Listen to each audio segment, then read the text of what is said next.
मीठे बच्चे,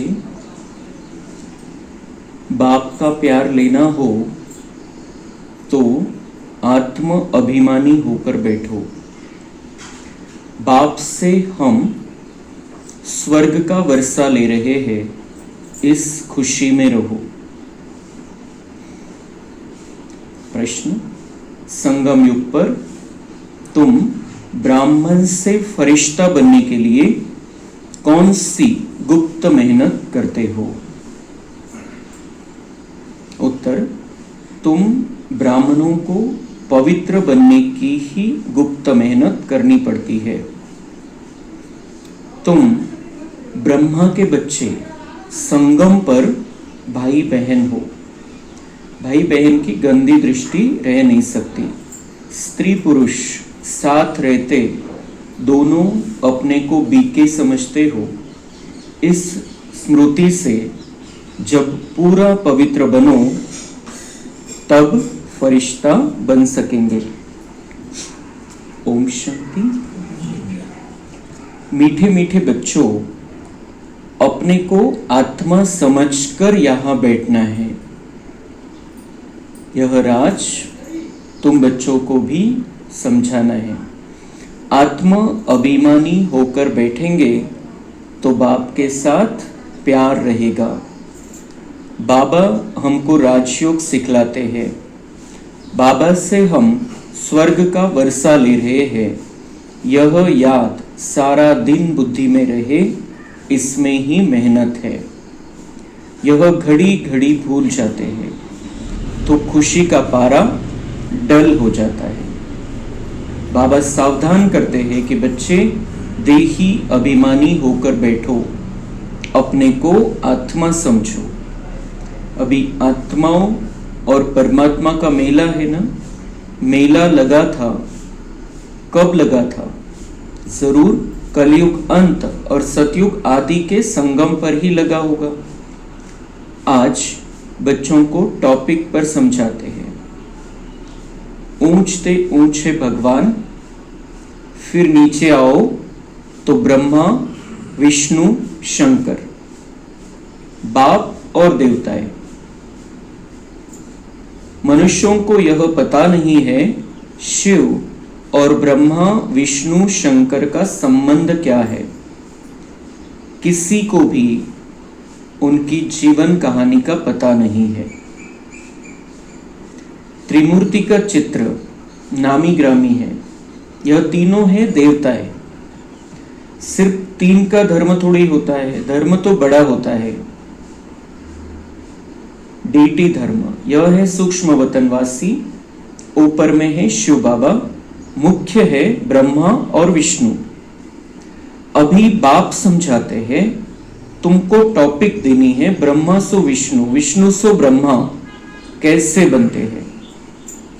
जैसे तुम कहते हो हम शूद्र सो ब्राह्मण, ब्राह्मण सो देवता, वैसे इनका भी है। पहले पहले ब्रह्मा सो विष्णु, विष्णु सो ब्रह्मा। वह तो कह देते आत्मा सो परमात्मा, परमात्मा सो आत्मा।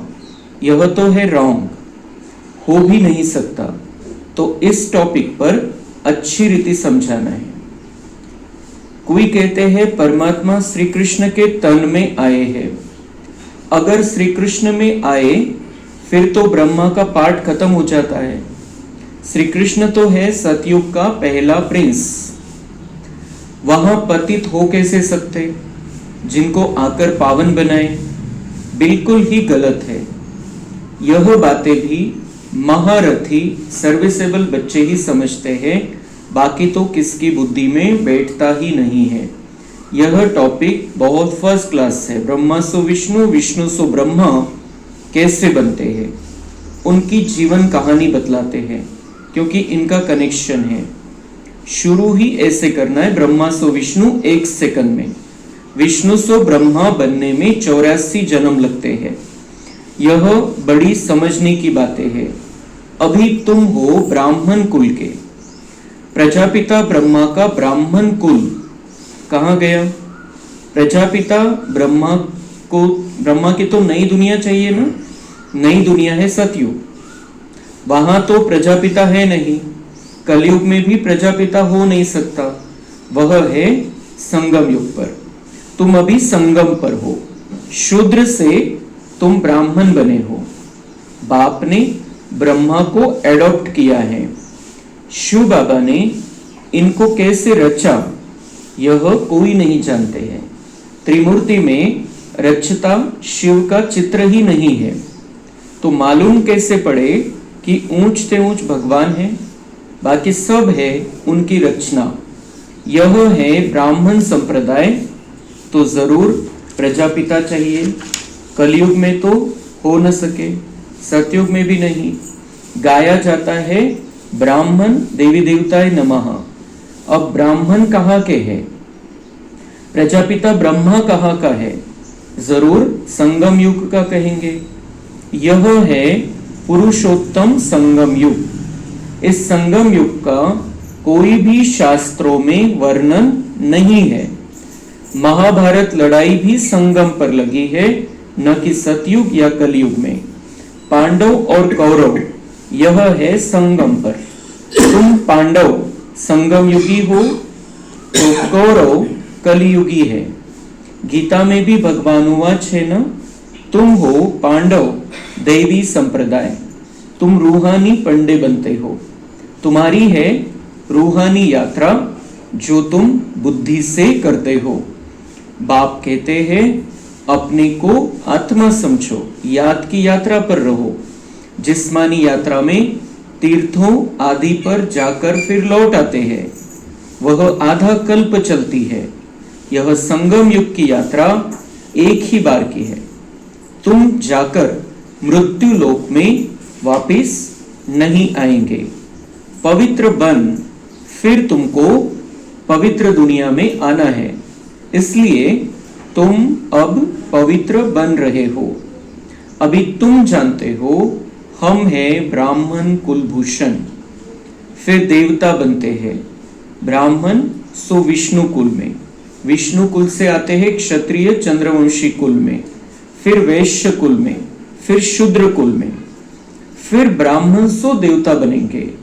अर्थ कितना क्लियर है। चित्रों में क्या क्या दिखाते हैं। हम ब्राह्मण सो विष्णुपुरी के मालिक बनते हैं, इसमें मूंझना नहीं चाहिए। बाबा निबंध देते हैं, उस पर फिर विचार सागर मंथन करना चाहिए, किसको कैसे समझाए। जो मनुष्य वंडर खाए कि यह इनकी समझानी तो बहुत अच्छी है, सिवाय ज्ञान सागर और तो कोई समझा न सके। विचार सागर मंथन कर फिर बैठ लिखना चाहिए, फिर पढ़ो तो ख्याल में आएगा। यह अक्षर ऐड करनी चाहिए।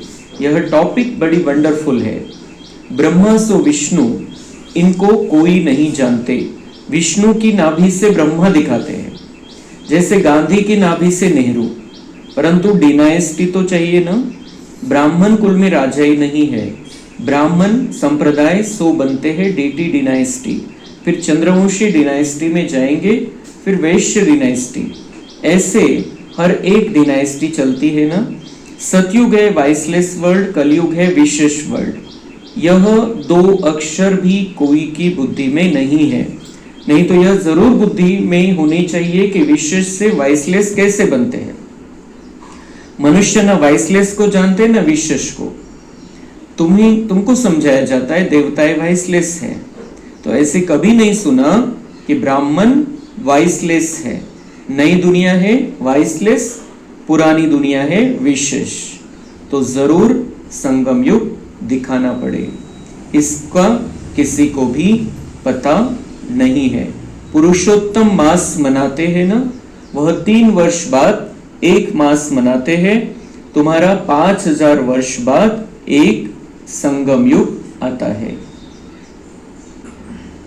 तो परमपिता परमात्मा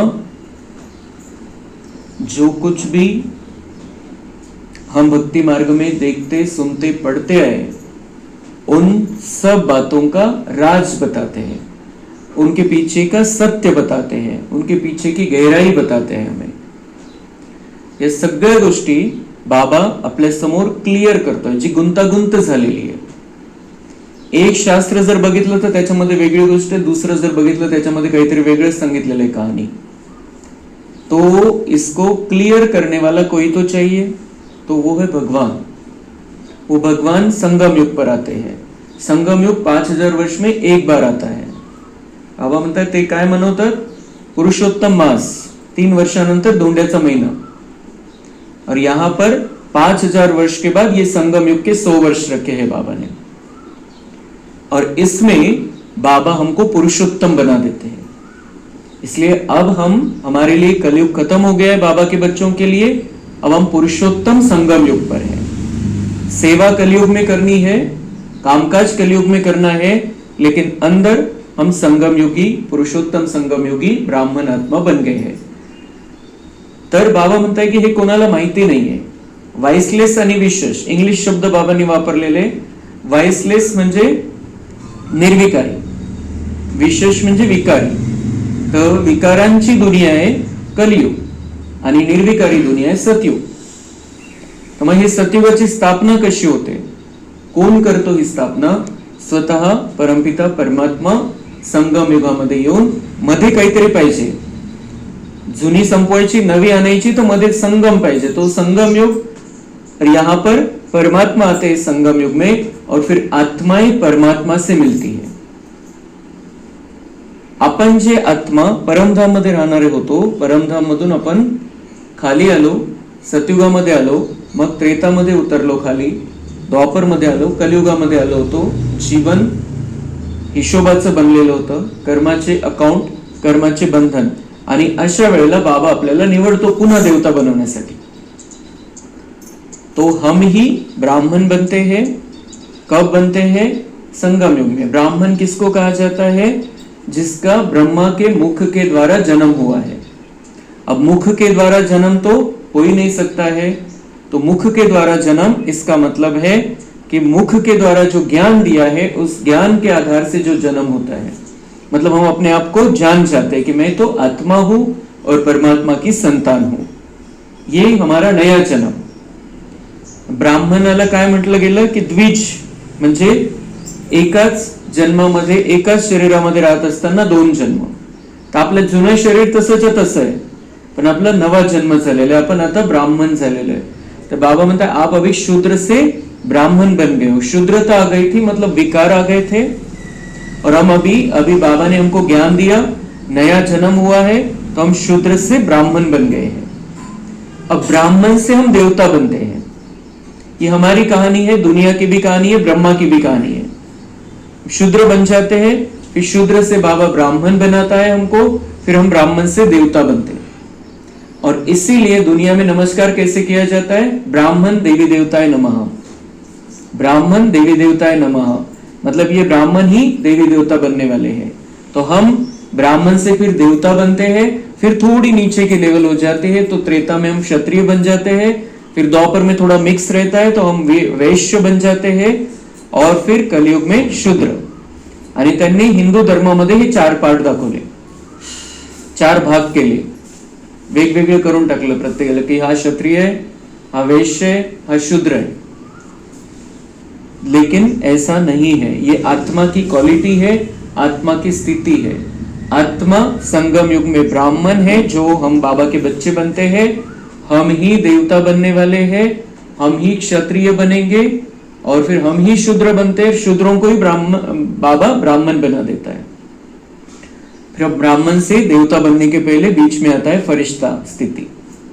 और फरिश्ता स्थिति के लिए फिर बाबा हमें ये सारी बातें सिखाता है, क्योंकि हमारा लक्ष्य है पहला, हमें फरिश्ता बनना है. मतलब इस दुनिया में रहते हुए, दुनिया में किसी भी कर्म बंधन में न अटकते हुए इस दुनिया की सेवा करनी है. वो है फरिश्ता स्थिति. तो हम ब्राह्मण बन गए, बाबा ने जन्म दिया, ज्ञान लिया हमने. अभी पक्का सच्चा ब्राह्मण बनना है, अगली स्टेप. और फिर उसके अगली स्टेप हमें फरिश्ता बनना है, उस फरिश्ता स्थिति को धारण करना है, और फिर हम फरिश्ता से देवता बनेंगे. लेकिन इन सब के पहले हमें अपने आप को आत्मा समझकर बैठना है, आत्मा समझकर चलना है, आत्मा समझकर बोलना है, आत्मा समझकर एक दूसरे को देखना है, क्योंकि हम तो है ही ओरिजिनल आत्मा ही है। हम ये सारा विस्तार यहाँ का है, देह और देह के संबंध, देह की वस्तुएं, देह के पदार्थ, रंग रूप पद पोजीशन, ये सब बाहर का है। हम तो ओरिजिनल आत्मा है। आत्मा परमात्मा की संतान है, और परमात्मा ये नहीं देखता है ये किस जाति का है, किस धर्म का है, क्योंकि ये सब मनुष्य ने बनाए हैं। परमात्मा रंग रूप नहीं देखता है, परमात्मा हमारा पैसा नहीं देखता है, परमात्मा हमारा पद पोजीशन नहीं देखता है, वो देखता है आत्मा को। और हम अगर उसको देखते रहे, अगर उसको हम बुद्धि में रखें, तो उसका प्यार मिलेगा। तो परमात्मा का प्यार अगर पाना है तो बाबा ने शुरुआत में कहा आत्माभिमानी होकर रहो। तो बाबा, इसका मतलब है कि बाबा का बच्चा बनकर रहना है। बाबा का बच्चा बनेंगे तो भगवान का प्यार मिलेगा, बाबा का प्यार हमको प्राप्त होगा, भगवान का प्यार का पात्र बनना है हमें। ऐसे दुनिया में सिर्फ कहते रहते हैं कि हम भगवान के बच्चे हैं, वो हमारा माता पिता है, ही फक्त थेअरी झाली। प्रॅक्टिकल आता संगम युगामध्ये आपण करतो, आणि म्हणून त्याचं शास्त्रामध्ये वर्णन आहे। उगाचच भक्तीमध्ये इतके गीत नाही आलेले, भजन इतके नहीं बनवलेले कि तो हमारा माता पिता है, हम तेरे बच्चे, लेकिन वो कंडीशन में, वो संबंध में भक्त थोड़ी रहते हैं, ती स्थिति नहीं है। वो सिर्फ गाने के लिए है भक्ति मार्ग में, लेकिन यहाँ पर प्रैक्टिकल में है कि हम भगवान के बच्चे बने हैं। और जो भगवान का बच्चा बनता है, बच्चा समझ कर रहता है, मतलब आत्मा समझता है खुद को, तो वो भगवान के प्यार का पात्र बन जाता है। भगवान का प्यार सबके लिए है, सारी दुनिया के लिए, लेकिन वो लेते आना चाहिए। लेते किसको आएगा? जो आत्मा समझता है खुद को, क्योंकि वो फ्रीक्वेंसी मैच होती है, वाइब्रेशन मैच होते हैं, और फिर बाबा की किरणें हमारे अंदर आने लगती है। हमें महसूस होता है कि भगवान हमसे प्यार करता है, बाबा हमसे प्यार करता है, हम उसके प्यार के पात्र बन जाते हैं। तब जब हम अपने आप को बिल्कुल बिंदु रूप आत्मा समझने लगते हैं, किसी को भी देखेंगे बाहर तो उसको भी आत्मा रूप में देखेंगे, तो ये शुद्धता आती जाती है। फिर हमारे अंदर जो विस्तार है, जो व्यर्थ का कचरा है, वो सब निकलता जाता है। ये बिंदु छोड़कर बाकी सब विस्तार है। हम आत्मा बिंदु है, परमधाम में रहने वाली, यहाँ पर आकर बैठे हैं। ये हमारा अंत का शरीर है। इसके पहले हम जो बाबा के बच्चे हैं, हमने ऐसा पक्का समझना है कि हम 84 जन्म लेने वाली आत्मा है। तो हमने इसके पहले 83 शरीर लिए, 83 शरीर छोड़े, मुझ आत्मा का सफर चल रहा है। मेन ये जो सफर 5000 वर्ष का है, ये सिर्फ कुछ खास बच्चों का ही होता है, और उसमें मैं हूं। फिर अब हमें बाबा सिखाता है यात्रा। यहां से ये सफर हमने कर लिया, सतयुग से यहां तक आ गए, हम हमारे बल पर आ गए, जो बाबा ने हमको पक्का किया था 5000 वर्ष पहले, उस आधार से हम यहां तक पहुंचे। लेकिन अब हमारे अंदर ताकत नहीं है, इसलिए बाबा गाइड बनकर आता है और हमको यात्रा सिखलाता है, कैसे घर वापस जाना है, कैसे सतयुग में आना है। हमारी चार्जिंग खत्म हो गई थी, हम परेशान हो गए थे दुनिया वालों से, दुनिया की बातों से, दुनिया के वातावरण से, दुनिया में जो दुख है, टेंशन है, तकलीफ है, बीमारी है, उन सब बातों से हम परेशान हो गए थे। मतलब चार्जिंग लगभग खत्म होने को आई थी, और ऐसे समय में भगवान ने हमको चुन लिया। अब वो उंगली पकड़कर हमें चला रहा है कि अब चलो, घर वापस चलने का समय, आराम कर लो, फिर आ जाना वापस। तो उसके लिए बाबा हमें ये सिखाता है, ये सारा कुछ, कि कैसे घर वापस जाना है और कैसे सतयुग में नीचे आना है, स्वर्ग में देवी देवता बनकर रहना है और आनंद लेना है जीवन का। तो वो जब सिखाता है, वो जो सिखाने की प्रोसेस है, उस समय हमें बहुत आनंद में रहना चाहिए, बहुत खुशी में रहना चाहिए। क्यों रहना चाहिए? क्योंकि हमारे सुख के दिन आने वाले हैं। किसी को अगर कोई ज्योतिषी के पास जाता है, उसको वो हाथ दिखाता है, उसको अगर वो कहता है कि अभी तो बहुत प्रॉब्लम है, अभी ऐसा है वैसा है, ये राहु काल चल रहा है, ये चल रहा है, वो चल रहा है, लेकिन जल्दी ही दशा बदलने वाली है, तो वो उसमें परेशान नहीं होता कि अभी क्या चल रहा है, लेकिन वो ये सोचकर खुश होता है कि हो लवकरच चांगले दिवस येतील, ये सब कुछ बदल जाएगा, बहुत अच्छा होने वाला है सब। तो लौकिक में भी सादा ज्योतिषी बोलता है तो वो परिवर्तन हो जाता है इंसान का माइंडसेट। तो अभी तो भगवान कह रहा है अभी तो तुम्हारे सुख के दिन आने वाले हैं, अच्छे दिन आने वाले, और वो इतने अच्छे होंगे जो तुम स्वप्न में भी नहीं सोच सकते। इतना ज्ञान लेने के बाद भी हम नहीं सोच सकते कितने अच्छे दिन आने वाले, इतने अच्छे दिन हमारे आने वाले। और बच्चे कितना समय, बहुत थोड़ा, अंत का भी अंत समय है। तो बाबा कहते हैं इसी नशे में और इसी खुशी में रहो कि हम स्वर्ग में जाने वाले हैं, स्वर्ग में रहने वाले हैं। और स्वर्ग में जाकर रहना मतलब ऊपर जाकर रहना है, स्वर्ग तो यहां पर ही आना है। और इसीलिए इस दुनिया के महाविनाश की तैयारियां हो रही है। ये दुनिया खत्म होगी तो यहां पर स्वर्ग आएगा। इसलिए ये पक्का कर लेना है कि मैं ब्राह्मण बना हूं, मेरा पाठ है देवता बनने का, बाबा ने मुझे चुन लिया। तो अभी ये जब हम ज्ञान ले रहे हैं तो हमें बिल्कुल ये होना चाहिए, आभास होना चाहिए कि मैं ही ब्राह्मण से देवता बनने वाली आत्मा हूं। तो जैसे ये कहानी का हमें पक्का हो जाएगा तो हमें ब्रह्मा की कहानी का भी पक्का हो जाएगा, दुनिया वालों को समझाने के लिए भी पक्का हो जाएगा, क्योंकि दुनिया वालों को इनकी जानकारी नहीं है। उन्होंने जो ब्रह्मा विष्णु शंकर का चित्र बनाया उसमें शिव को दिखाया ही नहीं है। इसमें जैसे ऊपर शिव दिखाया है और शिव इन तीनों के द्वारा कार्य करता है, ये क्लियर है। लेकिन दुनिया वालों का जो चित्र है त्रिमूर्ति का, जाकर देखना है, उसमें शिव को उड़ा दिया है। शिव का काम ही नहीं, सिर्फ कहते हो कि ब्रह्मा द्वारा स्थापना, शंकर द्वारा विनाश, विष्णु द्वारा पालना। तो द्वारा शब्द आया है, इसके द्वारा, इसके द्वारा, इसके द्वारा, तो इसका मतलब करने वाला कोई तीसरा है, कोई अलग है। इसके द्वारा, ब्रह्मा द्वारा, तो शिव बाबा स्थापना का कार्य करता है। फिर शंकर तपस्या का स्वरूप है, उसके द्वारा इस दुनिया का महाविनाश होता है। और विष्णु द्वारा मतलब लक्ष्मी नारायण के द्वारा इस दुनिया की पालना होती है। तो ये किसी को भी पता नहीं है, दुनिया वालों को, मतलब मेन जो बात है वही पता नहीं है। तो सारा ड्रामा सारा उड़ा दिया है बुद्धि से। शास्त्रों में वर्णन ही नहीं है। शास्त्र किसने बनाए, इसलिए हमें किसी की भी निंदा नहीं करनी है। हमने ही बनाए द्वापर युग में। द्वापर युग में बाबा के बच्चे जो ज्ञान सुनते थे, जो मुरली सुनते थे, उन्होंने ही बैठकर ये शास्त्र लिखे हैं।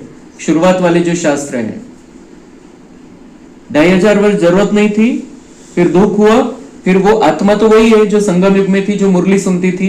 फिर कुछ याद आया, जिसने जिस भावना से ज्ञान को लिया था, जिसमें ज्यादा पुरुषार्थ किया था, उस आधार से उसने वो शास्त्रों में वो वर्णन कर दिया कि लोग अच्छे चले, जीवन में अच्छा चलते रहे, वो कहीं ना कहीं बंद कर रहे, गलत मार्गों में न फंसे।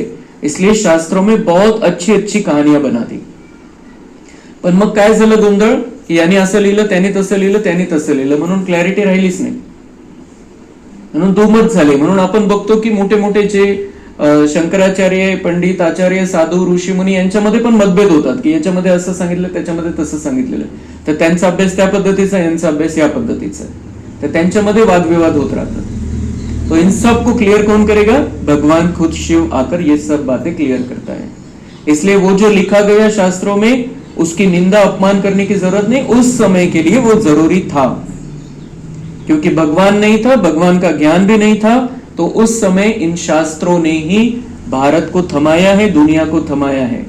मतलब इंसान ज्यादा पाप कर्मों में नहीं फंसा, क्योंकि शास्त्रों में ऐसे वर्णन थे सब, इसलिए उनका अपना महत्व है। पण आता गुंतागुंत एवढी वाढलेली आहे आणि त्याच्यावरूनच इतके वादविवाद होत आहे, तर अशा वेळेला परमेश्वराची एंट्री होते आणि तो या सगळ्या गोष्टी क्लिअर करतो। मग दुनियावाल्यांना आपल्याला हे सगळ्या गोष्टी समजून सांगायच्या, कधी, जेव्हा त्यांना बाबा समजेल, त्यानंतर क्लियर करायच्या या सगळ्या गोष्टी। शिव बाबा सबका बाप है, परमपिता परमात्मा है, सर्वोच्च है, जिसको श्री कृष्ण को हम भगवान मानते हैं, लेकिन श्री कृष्ण तो शिव की पूजा करता है, दिखाया गया है भक्ति मार्ग में। श्री राम को भगवान मानते, श्री राम भी शिव की पूजा करता है, मतलब सर्वोच्च है शिव, लेकिन उसका देह नहीं है। और इसीलिए वो समझाने के लिए, ज्ञान देने के लिए, मार्गदर्शन करने के लिए उसको धरती पर आना पड़ता है।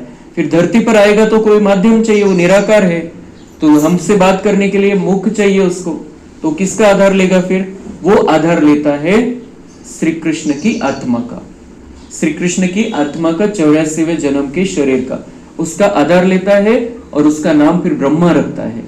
और ब्रह्मा को संकल्प देता है, तुझे ऐसी दुनिया बनानी है, सतयुग बनाना है। और फिर ब्रह्मा उस संकल्प को कैच करता है, सुनता है, समझता है और अपना जीवन अर्पण कर देता है, और फिर उसके द्वारा भगवान कार्य करता है। तो ये स्थापना, जो स्थापना का पार्ट बताया है ब्रह्मा का, तो भगवान उसके द्वारा करा के लेता है। श्री कृष्ण के तन में भगवान आ नहीं सकता है क्योंकि श्री कृष्ण सतयुग का पहला राजकुमार, श्री कृष्ण रूप जो है सतयुग का पहला राजकुमार है, और वहां पर सतयुग में सभी देवी देवता है। तो किसको पावन बनाने के लिए कोई ज्ञान देने की जरूरत ही नहीं, सब पावन बनकर वहां बैठे हैं। यहाँ पावन बने वहां गए हैं, इसलिए वहां श्री कृष्ण जो पहला पार्ट है उसका श्री कृष्ण रूप में, उसमें आने की भगवान को जरूरत नहीं है। या श्री कृष्ण भी भगवान नहीं है, श्री कृष्ण भगवान का नंबर 1 का बच्चा है। दुनिया में मनुष्यों में श्री कृष्ण से बड़ा, किसी भी देवी देवता में श्री कृष्ण से बड़ा कोई भी नहीं है। श्री कृष्ण सबसे बड़ा है, लेकिन श्री कृष्ण का बाप शिव निराकार ज्योतिबिंदु स्वरूप है। तो ये क्लैरिटी जब हमें आ जाती है तब हम डायरेक्ट भगवान से जुड़ सकते हैं, नहीं तो फिर यहां वहां ही बुद्धी जाती रहेगी। आणि सगळं क्लिअर आहे, जर अभ्यास केलं तर्क लावले तर बिलकुल क्लिअर होऊन जाईल की शिवच सर्वोच्च आहे आणि तो परमपिता आहे। शरीराशी संबंध नाही, धर्माशी संबंध नाही, सगळ्या धर्माच्या सगळ्या आत्म्यांचा एकच परमपिता परमात्मा आहे शिव, जी निराकार शक्ती आहे, ज्योती आहे ती, आणि त्याला वेगवेगळ्या धर्मवाल्यांनी वेगवेगळे नाव दिले, ईश्वर, अल्लाह, गॉड, वाहेगुरु, सब अलग अलग नाम दे दिए। तो फिर वो आता है ब्रह्मा को के तन में आता है और ब्रह्मा को फिर ऐसा ज्ञान देता है जो वो संपूर्ण बन जाता है। और जब ब्रह्मा का पार्ट खत्म हो जाएगा, अभी ब्रह्मा का पार्ट ऊपर चल रहा है, 18 जानेवारी 1969 नंतर आतापर्यंत ब्रह्माचा पार्ट वरती चालू आहे सूक्ष्मवतन मध्ये, आणि ब्रह्माचा पार्ट संपेल, काही वेळ तो फक्त परमधाम मध्ये राहील आणि सतयुगामध्ये एंट्री घेईल श्रीकृष्णाच्या रूपामध्ये, आणि श्रीकृष्णच मोठा होऊन नारायण बनणार आहे, तेच लक्ष्मी नारायणचं संयुक्त स्वरूपाला विष्णु म्हटलेलं आहे। तो इसलिए ब्रह्मा से विष्णु तो फटाक से बन जाता है, लेकिन विष्णु से ब्रह्मा बनने में 5000 वर्ष लगते हैं। वही विष्णु मतलब वही लक्ष्मी नारायण का पार्ट, और वही फिर 5000 वर्ष के बाद ब्रह्मा बनता है। तो 5000 वर्ष लगते हैं विष्णु से ब्रह्मा बनने में, लेकिन ब्रह्मा से विष्णु हम कह सकते हैं जैसे सेकंड में बन जाता है। तैयारी चलती है 100 वर्ष, लेकिन सेकंड में जब ब्रह्मा का पार्ट खत्म और विष्णु का पार्ट शुरू, पालना का पार्ट शुरू, स्थापना का पार्ट खत्म। इसलिए बाबा कहते हैं ब्रह्मा और विष्णु का जो पार्ट है, मतलब वही एक ही आत्मा है। ब्रह्मा का पार्ट, ब्रह्मा रूप में स्थापना का पार्ट, और विष्णु के रूप में नई दुनिया की, नई सृष्टि की पालना का पार्ट। फिर शंकर के बारे में बाबा ने बताया है कि आपका ही तपस्या का स्वरूप है। हमारी तीसरी आंख खुलती है तो विनाश हो जाता है, मतलब हम जब पक्के हो जाते हैं, मैं आत्मा हूं, परमात्मा की संतान हूं, तब विनाश हो जाता है। ऐसे नहीं कि एक शंकर ने आंख खोली, उसको गुस्सा आया, तो गुस्सा आया तो उसको भगवान ही नहीं कह सकते। जिसको गुस्सा आता है, जिसको क्रोध होता है, लेकिन वो स्वरूप बताया है कि तपस्या से इतनी शक्ति आ जाती है। वो शक्ति का स्वरूप उन्होंने क्रोध के रूप में दिखा दिया, लेकिन वो शक्ति है, और वो हमारे अंदर की शक्ति जागृत हो जाती है। जो ब्राह्मण बच्चे हैं उनके अंदर की शक्ति जागृत हो जाती है। सतयुग जिनको स्टार्ट करना है 9 लाख आत्माओं को, उनकी तीसरी आंख खुल जाती है, मतलब बुद्धि का तीसरा नेत्र खुल जाता है, आत्मिक स्थिति में वो रहने लगते हैं, परमात्मा से कनेक्शन है। तब फिर इन सबको जो विनाश की तैयारियां करके बैठे हैं, उन सबको और 5 तत्वों को ऑर्डर मिल जाएगी, ऑटोमेटिक ऑर्डर मिल जाएगी, और वो अपना विनाश का कार्य करेंगे। हम स्थापना वाले हैं, वो विनाश वाले हैं। तो हमें स्थापना करनी है तो हमें बाबा के साथ में रहना है, और बाबा जैसा बाबा वैसा हमें बनकर रहना है। जो बाबा के गुण, वो गुण हमारे होने चाहिए, और इसके लिए बाबा का प्यार हमको मिलना चाहिए। और बाबा का प्यार मिलने के लिए हमें अपने आप को आत्मा समझना है, बार बार प्रैक्टिस करनी। मैं आत्मा हूं, मैं आत्मा हूं, मैं शरीर नहीं हूं, मैं बहुत सुंदर चमकती आत्मा हूं, अंदर बैठी हूं। जसं आपण घरामध्ये बसतो आणि घरामध्ये बसलेलो असताना आपण दरवाजातून किंवा खिडकीतून बाहेर बघत असतो। आपण घरात बसलेले शरीर आहे, घरातून आपण बाहेर बघतोय खिडकीच्या द्वारे। तर तसं आपण समजायचं, मी आत्मा मध्ये बसलेले या शरीर रूपी घरामध्ये, आणि या खिडक्या आहे 2, या खिडक्यामधून मी बाहेर बघतोय। ही खूप सुंदर प्रैक्टिस होऊन जाईल।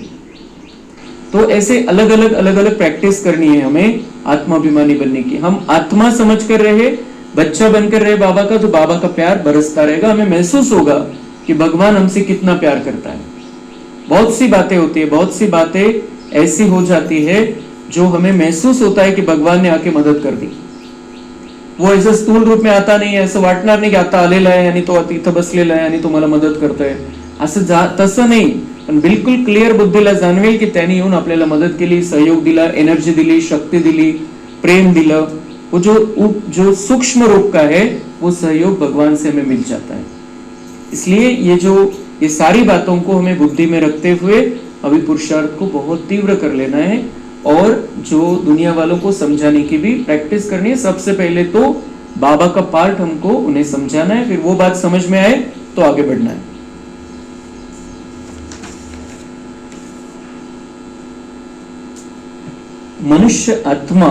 मनुष्य आत्मा और परमात्मा को यथार्थ नहीं जानते, सिर्फ कह देते चमकता है अजब सितारा. शास्त्रों में कहा गया है, समझते नहीं आत्मा और परमात्मा को, लेकिन क्या कहते, चमकता है, भ्रुकुटी में चमकता है अजब सितारा. भ्रुकुटी में है नहीं, ये शब्द मालूम नहीं. बाबा कह रहे चमकता है अजब सितारा. अजब सितारा मतलब ये आत्मा की बात हो रही है. बस जैसे दिखाते हैं, मग उदाहरण आलेलं एक दिखाते हैं. रामकृष्ण परमहंस का चेला विवेकानंद कहता था, मैं गुरु के सामने बैठा था. त्यांचा अनुभव, विवेकानंदांचा अनुभव, उनके शिष्य थे रामकृष्ण परमहंस के, उन्होंने अपना अनुभव सुनाया है विवेकानंद ने कि मैं गुरु के सामने बैठा था. गुरु का भी ध्यान तो करते हैं ना, तो जैसे बाबा कह रहे हो जैसे उनके सामने बैठा था, मतलब उनका ही ध्यान कर रहा था. किसका? रामकृष्ण परमहंस का, उनके सामने बैठकर. बाप कहते हैं मामेकम याद करो. यहाँ बाबा क्या कहते हैं, मुझको याद करो, आत्मा समझकर परमात्मा को याद करो. वो किसकी याद में बैठे थे? उनके गुरु की याद में. ध्यान की तो बात ही नाही. म्हणजे हे बाबा आपल्याला क्लिअर करत असतो की याच्यावरून काय तुम्ही शिकू शकता. ध्यान की बात ही नहीं है. गुरु तो याद है ही. तो बाबा म्हणते वो तो उसको तो याद ही था, तो ध्यान करने की जरूरत भी नहीं थी. वैसे भी उसका गुरु है. खास बैठ करके याद करने से याद आएगा क्या? वो तो है ही उसका गुरु. उनकी गुरु में भावना थी कि यह भगवान है, तो देखा. उनकी भावना क्या थी गुरु में?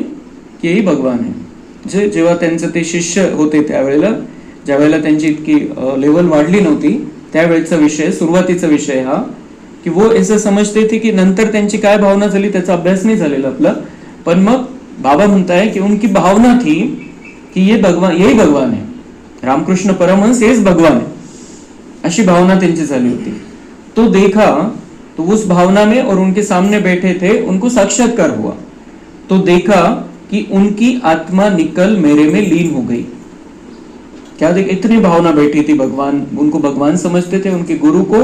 तो उन्होंने देखा, ध्यानस्थ स्थिति में थे और उन्होंने देखा कि उनकी आत्मा निकल मेरे में लीन हो गई. उनकी आत्मा मेरे अंदर आ गई और मेरे में लीन हो गई, खत्म भी हो गई, लीन हो गई.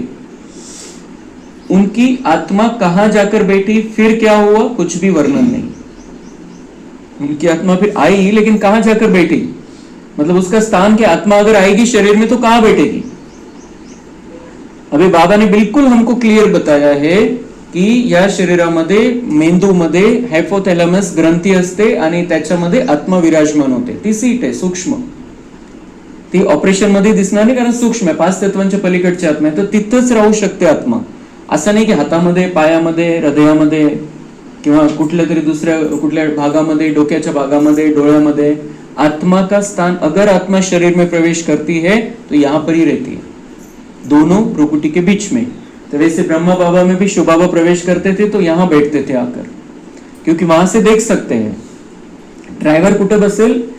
स्टेरिंगच्या समोर बसेल. समोर जेव्हा तो मागच्या सीटवर जाऊन थोडी बसेल किंवा खाली जाऊन थोडी बसेल, त्याला समोर दिसेल अशा ठिकाणी बसावं लागेल. तो ऐसे, तो उन्होंने वो नहीं बताया, लेकिन मेरे में लीन हो गई ऐसा उन्होंने बताया. और वो फिर क्या हुआ, कुछ भी वर्णन नहीं. फिर आई, लेकिन क्या हुआ फिर, उसने आकर क्या किया, कुछ भी वर्णन नहीं. बस खुश हुआ, खुश हुआ. हमको भगवान का साक्षात्कार हुआ. भगवान क्या है वह नहीं जानते, भगवान क्या है वो नहीं जानते. खुश हो गए, हमको भगवान का साक्षात्कार हुआ. तो ये बाबा क्लियर करते हैं. बाकी किसी को, मतलब उनकी जितनी बुद्धि थी उस हिसाब से उन्होंने समझा और बताया. लेकिन वो उन्होंने मतलब इतना तो किया कि शरीर से अलग है कुछ चीज, इतकं तर लक्षात आलं त्यांना. मैं आत्मा क्या हूं, कहां रहती है, परमात्मा कोण आहे, हे नाहीच आहे. विवेकानंदांचं जे ज्ञान आहे त्याच्यामध्ये हे नाहीच आहे, कोणाकडेच नाही आहे ज्ञान. बाबा येऊन हे सगळं क्लिअर करतो. म्हणजे मी कोण आहे आणि मी कुठून आलेलो आणि मला काय करायचंय, या प्रश्नाची उत्तरं कुठल्याच शास्त्रामध्ये मिळणार नाही आपल्याला. मी कोण आहे ऍक्च्युअल मध्ये, कुठून आलेलो आहे, कुठे जायचंय. वो सिर्फ कहते आत्मा सो परमात्मा, मतलब आत्मा परमात्मा बन जाएगी. किती मोठा अपमान केलेला है. या आत्मा परमात्मा है. परमात्मा कोई डिग्री नहीं जो हमें प्राप्त करनी है. परमात्मा परमात्मा है, बॉस बॉस है, वो सारी सृष्टि का बॉस है.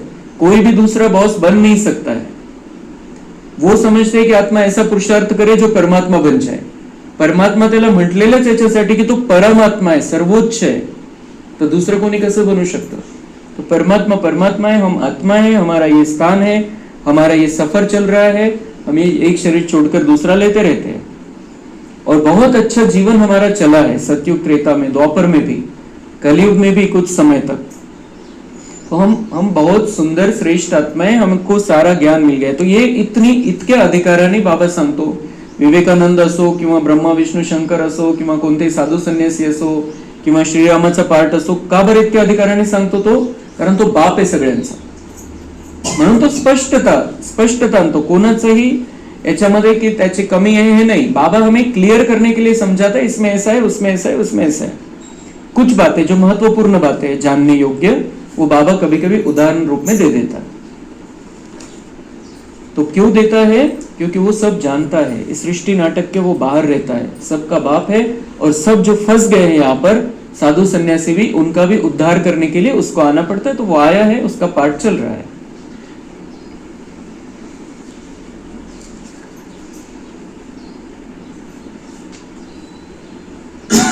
बाप कहते हैं, ब्रह्मा द्वारा आदि सनातन देवी देवता धर्म की स्थापना करता हूं. ब्राह्मण सो विष्णुपुरी के देवता बनते हैं. बाबा ब्राह्मण सो विष्णुपुरी के देवी देवता हमको बनाने के लिए आया है, और वो है आदि सनातन देवी देवता धर्म. हम आदि सनातन देवी देवता धर्म की आत्मा है. और धर्म मतलब वो ऐसा कोई कर्मकांड वाला धर्म नहीं है. धर्म मतलब धारणा वाला धर्म, के अंदर धारणा है पवित्रता की, शुद्धता की, दिव्यता की. और ऐसा हमको बाबा बना देता है. और फिर ये द्वापर के बाद जो देवी देवता धर्म में आत्माएं थी, उस घराने में आई, वो अपने आप को हिंदू कहने लग गए. और फिर बाकी के धर्म, बाकी के 3 मुख्य धर्म, ये सारा गुलदस्ता है सभी धर्मों का. मुख्य धर्म है आदि सनातन देवी देवता धर्म, और फिर इस्लाम, क्रिश्चियन, बुद्ध, ये बड़े बड़े धर्म है. और फिर बाकी छोटे छोटे बहुत सारे धर्म है. फिर जात अलग अलग, फिर मठ पंथ अलग अलग हो गए, बहुत सारा. लेकिन बाबा ने बनाया हमको ब्राह्मण, और ब्राह्मण से आदि सनातन देवी देवता धर्म का बाबा हमें बनाता है. हम बन रहे हैं, अभी हम देवता बनने की प्रक्रिया में आ गए हैं. हमें अपने आप को देवता बनाना है, वो देवत्व हमें अपने अंदर लाना है. संगम पर फिर अब ये जो देवी देवता धर्म की स्थापना है, इसका मुख्य आधार है पवित्रता, शुद्धता, निर्मलता. तो संगम पर तुम ब्राह्मणों को पवित्र बनने की ही गुप्त मेहनत करनी पड़ती है. अंदर ही अंदर ये मेहनत हमें करनी है. मैं पवित्र आत्मा हूं, मैं शुद्ध आत्मा हूं. तुम ब्रह्मा के बच्चे संगम पर भाई बहन हो. तो ये जो ज्ञान मार्ग में पति पत्नी आते हैं, ज्ञान मार्ग में दोनों आते हैं, उनको बाबा समझाते हैं कि अभी आप संगम युग पर हो, संगम युग में आने का भाग्य मिला है, तो तुम ब्रह्मा के बच्चे संगम पर भाई बहन हो. क्योंकि एक बाप के बच्चे हैं, तो आपस में भाई बहन हो गए. नया जन्म हुआ. पहले जन्म में पार्ट था जो इसी शरीर में रहते हुए पहला जन्म हुआ, उसमें हमारा जो कुछ भी पार्ट था. लेकिन अब ब्राह्मण बने हैं, अब ब्रह्मा के बच्चे बने हैं, नया जन्म हुआ है. आत्मा का जन्म अभी संगम युग में हुआ है. तो बाबा कहते हैं कि फिर, और यही युक्ती बाबा ने बताई. म्हणूनच हे साधू संन्यासी जे आहे, घरामध्ये राहून पवित्र राहू शकत नव्हते, म्हणून त्यांनी जंगलचा रस्ता पकडला. लेकिन बाबा सिखाते घर में रहते हुए, युगल पति पत्नी साथ में रहते हुए पवित्र रहने की ये युक्ति है कि अपने आप को एक बाप के बच्चे समझो, तो फिर गंदी दृष्टि जा नहीं सकती. और इसीलिए हम देखते हैं कि 10 लाख लगभग भाई बहने, 10 लाख पति पत्नी घर में रहते हुए पवित्र रहते हैं, एक बाबा के बच्चे बनकर, एक बाप के बच्चे बनकर रहते हैं. और ये साधु सन्यासी कर नहीं पाए. स्त्री पुरुष दोनों अपने को बीके समझते हैं, इसमें बड़ी मेहनत है. इसमें मेहनत है, अपने आप को बीके समझना। मतलब दुनिया वालों के हिसाब से, बाकी हिसाब से तो बीके समझते, लेकिन आपस में एक दूसरे के साथ रहते हुए बीके समझना। मैं ब्रह्मा कुमार, ब्रह्मा कुमारी, मतलब एक ब्रह्मा के बच्चे, इसमें मेहनत है। स्त्री पुरुष की कशिश ऐसी है जो बस हाथ लगाने के बगैर रह नहीं सकते। यहाँ भाई बहन को हाथ तो लगाना ही नहीं है, नहीं तो पाप की फीलिंग आती है। स्पर्श टाळायचा है। हम बीके हैं यह भूल जाते हैं तो फिर खत्म हो जाते हैं। इसमें बड़ी गुप्त मेहनत है। भल युगल हो रहते हैं, किसको क्या पता, वह खुद जानते हैं हम बीके हैं, फरिश्ते हैं, हाथ लगाना नहीं है। ऐसे करते करते सूक्ष्म वतनवासी फरिश्ते बन जाएंगे। मतलब देह का बांध, देह की मिट्टी, उससे आकर्षण को खत्म करना है। ऐसा करते करते फरिश्ते बन जाएंगे, फरिश्ता से देवता बनेंगे। नहीं तो फरिश्ता बन नहीं सकते, और फरिश्ता नहीं बनेंगे तो देवता भी नहीं बनेंगे, फिर क्षत्रिय बनना पड़ेगा, त्रेता में आना पड़ेगा। फरिश्ता बनना है तो पवित्र रहना पड़े। इतना सुंदर सतयुगी जीवन का, स्वर्ग के जीवन का अनुभव करना है 11 साल के बाद, तो बाबा सिखाते हैं यहाँ पर सबको पवित्र रहना है। ऐसी जोड़ी निकले तो नंबर बन जाए। कहते हैं दादा ने तो सब अनुभव किया, पिछाड़ी में करके सन्यास किया है। बहुत मेहनत तो उनको है जो जोड़ा बन जाते हैं, फिर उसमें ज्ञान और योग भी चाहिए। कुमार कुमारी के लिए इतना मुश्किल नहीं है, जो जोड़ा बन जाते हैं उनके लिए मेहनत है, लेकिन उनके लिए बाबा ने वरदान भी दिए हुए हैं, सब शक्ति भी देता रहता है। और क्या, ज्ञान और योग अगर है, ज्ञान और योग की तलवार है तो पवित्र रह सकते हैं। बहुतों को आप समान बनाए तब बड़ा राजा बने। तो ये जोड़ियों का काम है, जो पति पत्नी है। बाबा कहते हैं कि वो खुद भी बन जाए और बहुतों को बनाए तो राजा बन सकते हैं। अच्छा, मीठे मीठे सिकिलधे बच्चों प्रति माता पिता बाप दादा का याद, प्यार और गुड मॉर्निंग। रूहानी बाप की रूहानी बच्चों को नमस्ते। हम रूहानी बच्चों की रूहानी बाप दादा को याद, प्यार, गुड मॉर्निंग, नमस्ते। वहाँ बाबा वहाँ, शुक्रिया बाबा शुक्रिया। धारणा के लिए मुख्य सार है, विचार सागर मंथन कर ब्रह्मा से विष्णु कैसे बनते हैं, इस टॉपिक पर सुनाना है। बुद्धि को ज्ञान मंथन में बिजी रखना है। अभी बाकी व्यर्थ की बातों में नहीं जाना है। जो बाबा सिखाते समझाते हैं मुरली से, उस पर अपना अपना विचार सागर मंथन भी करना है, अपना तर्क लगाना है कि बाबा ने ऐसे कहा, फिर ऐसा, इसके पीछे का रहस्य क्या है। वो संशय के आधार पर नहीं, लेकिन क्लियर करने के आधार से हमें ज्ञान की हर पॉइंट की गहराई में जाना है। राजाई पद प्राप्त करने के लिए ज्ञान और योग के साथ साथ आप समान बनाने की सेवा भी करनी है। अपनी दृष्टि बहुत शुद्ध बनानी है। वरदान, सर्व संबंधों का अनुभव एक बाप से करने वाले अथक और विघ्न विनाशक भव। जिन बच्चों के सर्व संबंध एक बाप के साथ है, उनको और सब संबंध निमित्त मात्र अनुभव होंगे। वो सदा खुशी में नाचने वाले होंगे, कभी थकावट का अनुभव नहीं करेंगे, अथक होंगे। तो जो अभी दुनिया में जो संबंध है वो कर्मों का बंधन है हमारा, और कर्मों का बंधन है, इसलिए फिर टेंशन भी आता है, निराश भी होते हैं, एक दूसरे का प्रॉब्लम देख के दुखी भी होते हैं। और फिर अगर दुखी निराश हो जाए हम, तो उनको वैसी उतनी मदद नहीं कर सकते जितना हम खुश रह के कर सकते हैं। इसलिए बाबा हमें सिखाता है कि सब संबंध एक बाबा के साथ है, ऐसा समझो, और बाबा के द्वारा सबके साथ संबंध है, सबकी सेवा करनी है। तो अगर ऐसा हमारा परिवर्तन हो जाएगा मन में से, तो बाबा कहते हैं वो सदा खुशी में नाचने वाले होंगे, सदा खुशी में नाचते रहेंगे। करना सब कुछ है, लेकिन बाबा सिखाते खुश होकर करो, परेशान होकर, टेंशन लेकर नहीं, स्थिर रहकर हमें सबकी मदद करनी है। तो खुशी से नाचने वाले होंगे, कभी थकावट का अनुभव नहीं होगा, अथक होंगे। बाप और सेवा इसी लगन में मगन होंगे। ये सेवा है। ये जो रिश्ते में प्रॉब्लम है, इसका कुछ प्रॉब्लम है, मेरे रिश्तेदार का प्रॉब्लम है, ये सेवा है, मुझे क्लियर करना है, उनको मदद करनी है। लेकिन कैसे? बाप और सेवा, बाबा ने दी हुई सेवा है। ऐसी स्थिति हमें रखनी है तो हम खुशी से करेंगे, और उनको, उनके ऊपर कोई प्रॉब्लम है, संकट है, विघ्न है, उसको भी हम निकाल सकेंगे, उतार सकेंगे। विघ्नों के कारण रुकने के बजाय सदा विघ्न विनाशक होंगे। तो कोई हमारे सामने भी विघ्न आता है तो उसमें हम अटक नहीं जाएंगे, रुक नहीं जाएंगे, परेशान नहीं होंगे। लेकिन जिसने बाबा के साथ सर्व संबंध जोड़े हुए हैं, उसकी स्थिति ऐसी होगी, वो विघ्न विनाशक बन जाएगा। विघ्न आएंगे नहीं ऐसा कभी नहीं कहता है बाबा, कि मेरा बनने के बाद कोई विघ्न तुम्हारे, और आएंगे, जरूर आने वाले हैं, क्योंकि हमारे 63 जन्मों का हिसाब किताब है, इसलिए विघ्न आएंगे। लेकिन बाबा साथ में है, ज्ञान योग है, तो हम विघ्न विनाशक बन जाएंगे, विघ्नों को खत्म कर देंगे, या फिर ज्यादा देर तक नहीं चलेगा, या फिर उसका असर हमारे पर नहीं होगा। रूप दिखेगा विघ्न का, लेकिन हमारे ऊपर उसका असर नहीं होगा, हमारी स्थिति बहुत अच्छी रहेगी। सर्व संबंधों की अनुभूति एक बाप से होने के कारण डबल लाइट रहेंगे, कोई बोझ नहीं होगा, सर्व कंप्लेंट समाप्त होगी, कंप्लीट स्थिति का अनुभव होगा, सहज योगी होंगे। इतने सारे फायदे। स्लोगन है, संकल्प में भी किसी देहधारी तरफ आकर्षित होना, अर्थात बेवफा बनना। बेवफा नहीं बनना है, बाबा से वफादार रहना है, तो संकल्प में भी किसी देहधारी की तरफ आकर्षित नहीं होना, जो देह समझकर उस हिसाब से आकर्षित नहीं होना। भले वो आत्मा है, बाबा का बच्चा है, तो उनको सब कुछ देना है, हमें सेवा करनी है, लेकिन देहधारी की तरफ आकर्षित होना मतलब बाबा से बेवफाई है, और बाबा से बेवफाई मतलब दूर हो जाते हैं, और दूर हो जाते हैं तो उसका प्यार हमें अनुभव नहीं होगा।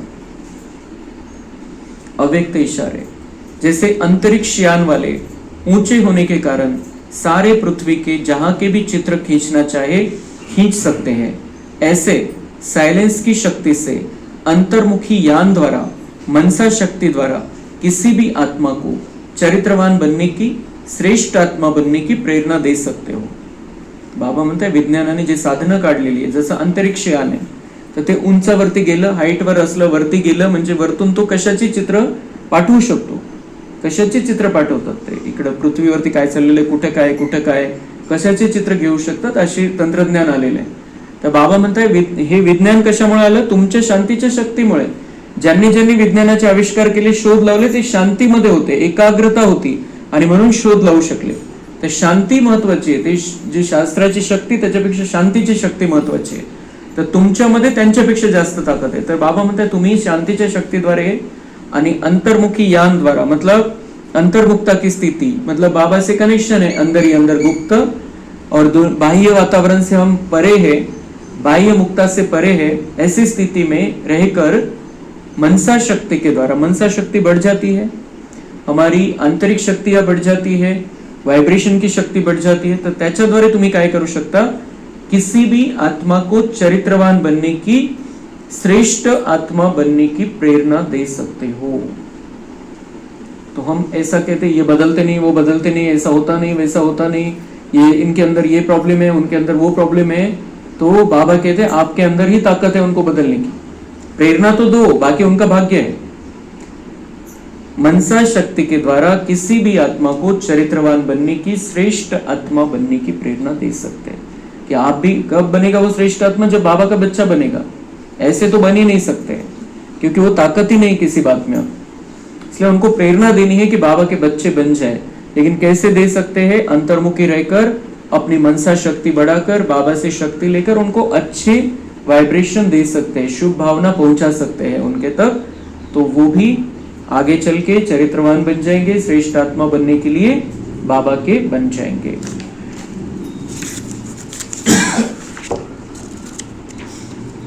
आज का गुण है मम्मा का, ट्रस्टीपन के गुण से सर्व संबंधों से मुक्त रहने की शक्ति।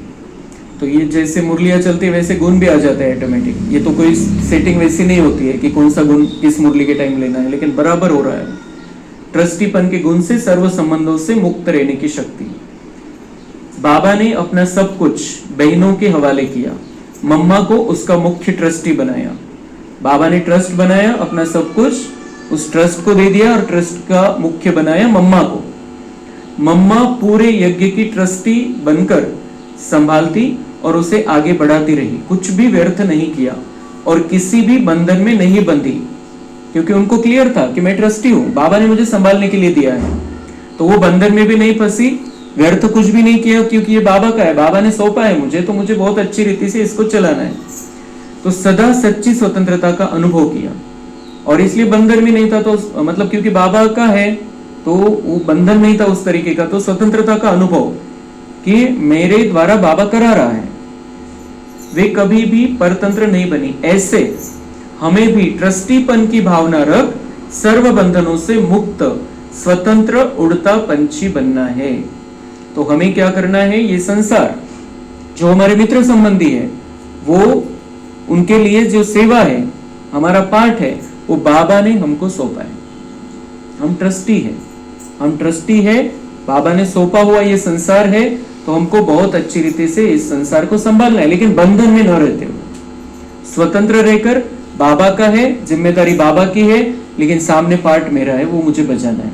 बाकी इसका प्लस माइनस जो होगा उसका जिम्मेदार बाबा है, मुझे अपना पार्ट बहुत अच्छी रीति से निभाना है। तो हम बंधनों का भी अनुभव नहीं होगा, हम स्वतंत्र स्थिति में रहेंगे, उड़ते रहेंगे, और उड़ते रहेंगे तो सबको मदद कर सकेंगे, सबको अच्छे वाइब्रेशन दे सकेंगे। अच्छा, ओम शांति।